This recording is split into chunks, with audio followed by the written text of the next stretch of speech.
1998 August 4 Germany. ജ്ഞാനദളം 165. കൂറ്. പക്വതയാർന്നതും വിഭജിക്കാത്തതുമായ മനസ്സിന്റെ പെരുമാറ്റ രീതിയാണ് കൂറ്. ചേതനയുടെ വിഭജിക്കാത്ത സമ്പൂർണതയുടെ ലക്ഷണമാണ് കൂറ്. മാത്രമല്ല, അത് മനസ്സിന്റെ സമ്പന്നതയെയാണ് സൂചിപ്പിക്കുന്നത്. മനസ്സ് വിഭജിച്ചിരിക്കുമ്പോൾ അതിൽ ജ്വരവും കൂറില്ലായ്മയും അവസരവാദവും പ്രകടമാകും. അവസരവാദത്തിൽ നിന്നാണ് കൂറില്ലായ്മ ഉത്ഭവിക്കുന്നത്.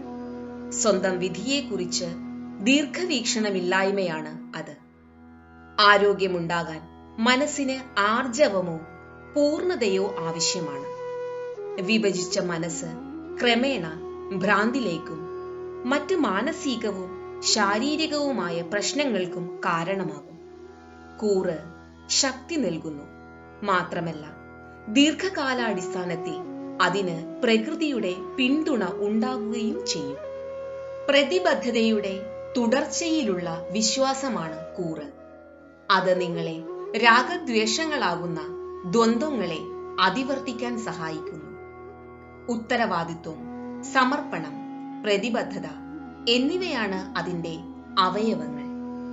കൂറുള്ള മനസ്സ് അതെ യെസ് മനസ്സാണ്. ഉത്തരം ലഭിക്കുക എന്നതാണ് ചോദ്യങ്ങൾ ചോദിക്കുന്നതിന്റെ ഉദ്ദേശം.